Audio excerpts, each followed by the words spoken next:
the old shoes and wear the new ones. Amen? So it is a revelation by the Holy Spirit. So I am so excited kung anong gagawin ng Panginoon. Amen? So you have to be excited kung ano ang sasabihin ng Panginoon. Amen? Because I believe na merong gagawin ng Panginoon sa bawat isa po sa atin sa gabi ito. Amen na nandito. Amen? Amen. Hallelujah.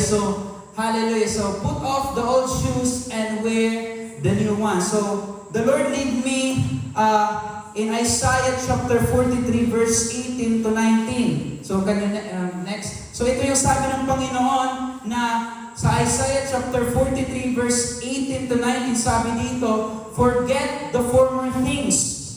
Amen? Do not dwell on the past. Amen?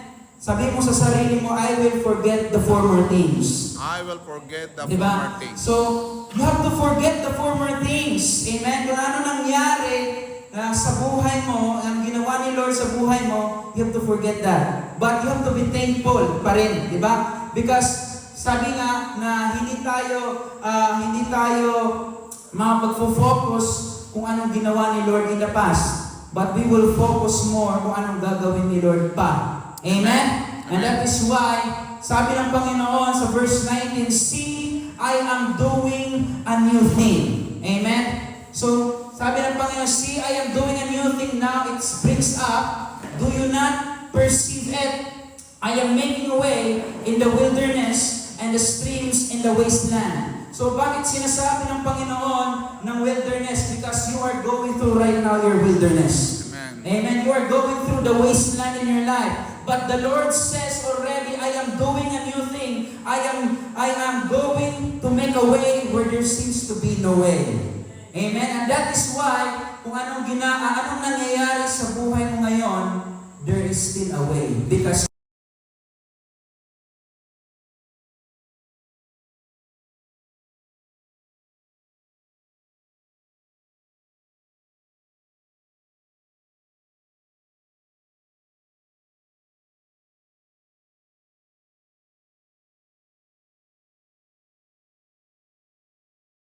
po sa atin dito, the Lord is going to open doors for your life.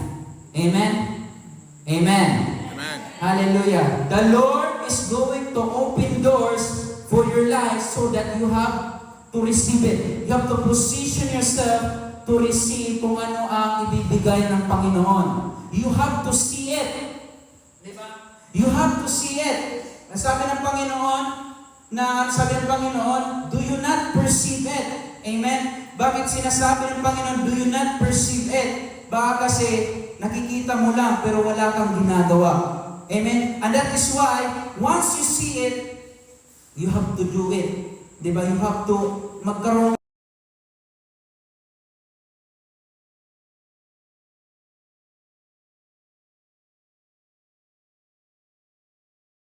Lord, bakit ganon? Yung sabi mo, I am doing a new thing, pero it is an opposite yung nangyayari sa sitwasyon ko ngayon.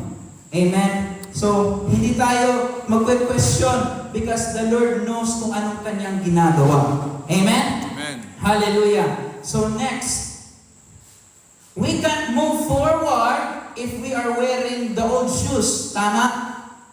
Amen. Amen. So, ikaw, kung meron kang sapatos na very old, do you think i-wear mo yun? Hindi na, because merong tendency na masisira yon. Amen? You are very sure na yung old shoes mo is masisira. And that is why you cannot move forward because you are wearing the old ones. Amen? God wants us to be directed. Ito yung gusto ng Panginoon ngayon sa buhay mo na may direct ka.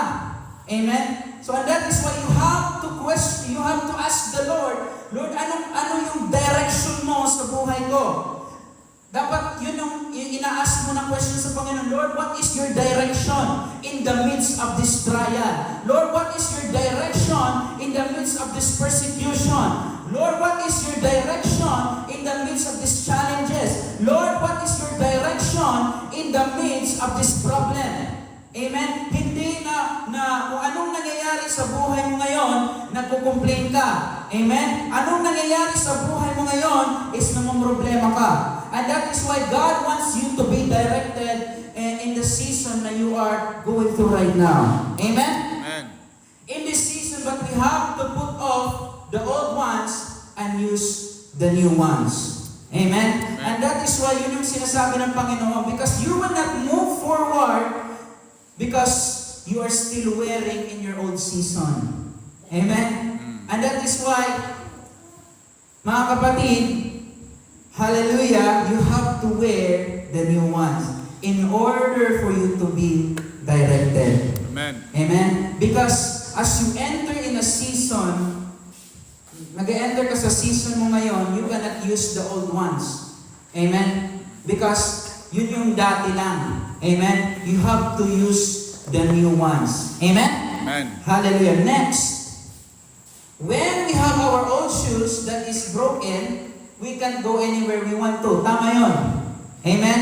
Kung meron kang sapatos na nasira at napakaluma, sa tingin mo, makakapagpunta ka ba sa mga lugar na pinapapunta? Hindi. Because wala kang ma-i-wear na bago. Because sabi nga, yung old ones, yung luma, is masisira. And that is why God wants you to wear the new ones. Amen? Somebody say, I will wear the new ones. I will wear the new ones. Amen? Hallelujah. So it's sinisimple lang ng Panginoon. Kasi many Christians, many believers, but not all, hindi nila maintindihan kung anong kanilang direction ngayon. Amen? Why? Because they do not ask. Yan yung problem, because you do not ask. That is the problem. Panay ka iyak. You do not train yourself not to ask the Lord. Amen? Once you ask the Lord will provide answers. Amen? Hallelujah. So, we can go anywhere we want to go. So, that is true. Kapag meron kang lumang sapatos, hindi ka talaga makakapunta sa pupuntahan mo. Meron kang sira na sapatos, hindi ka makakapunta sa pinapapunta ni Lord sa iyo. Amen? And that is your old life. Your old life. Or yung old season mo, you cannot go to your new season if you're still in your old season. And that is why God wants you to wear the new shoes in your life. Amen? Amen. The new, sabi nga, the shoes of peace. Amen, hallelujah, glory to Jesus. So, next, this is a prophetic revelation, a declaration from the Lord. May the new shoes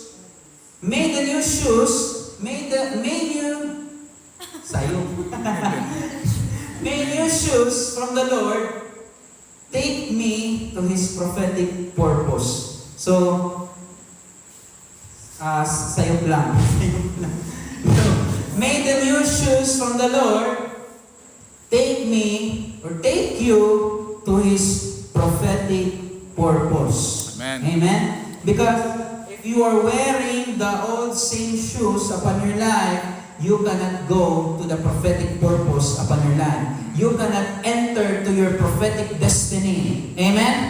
And that is why sinasabi ng Panginoon na ighukas na tindahan na sapatos, ariya ko may dakogin ahatag hain mo na bago na sapatos for you to go. Amen? Amen.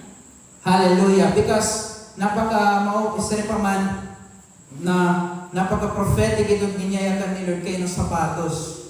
Because amin gamit kung hain kita gikagat to ni Lord, di ba?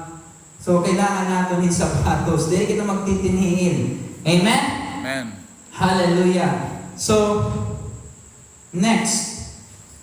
So, whenever God is giving us direction, sometimes we perceive it na hindi galing sa Kanya. Amen? So, yun yung nangyayari. You are confused. Take note, God is not a God of confusion. Amen?